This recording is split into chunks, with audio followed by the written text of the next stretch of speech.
வணக்கம் நண்பர்களே, நம்ம பீட்ரூட் பொரியல் நான் எப்படி செய்கிறேன்னு பார்ப்போம் வாங்க.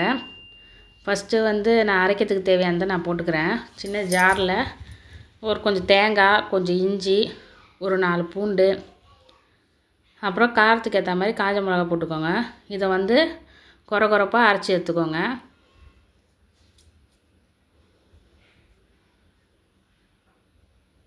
இந்த மாதிரி அரைச்சிருக்கணும். இப்போ நம்ம பானாவில் எண்ணெய் ஊற்றி கொஞ்சம் எண்ணெய் ஊற்றிக்கலாம். எண்ணெய் காஞ்சதுக்கப்புறமா நம்ம கடுகு போட்டுக்கலாம். கடுகு நல்லா பொரிஞ்சதுக்கப்புறமா கடலப்பருப்பு போட்டுக்கலாம்.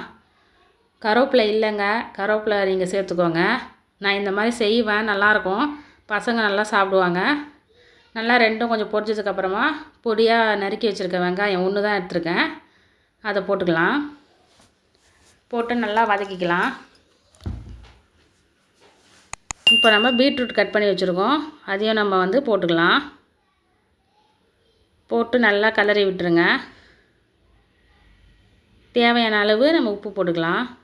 நான் தண்ணி ஊற்ற மாட்டேங்க. தண்ணி ஊற்றாமல் அந்த உப்பில் கொஞ்சம் தண்ணி வரும். அது இல்லாமல் எண்ணெயிலே நல்லா வெந்துடும். இது ஸ்லோ ஃப்ளேமில் வச்சு நீங்கள் வேக வச்சுன்னா வெந்துடும். நல்லா கலரி விட்டுட்டு மூடிடுங்க.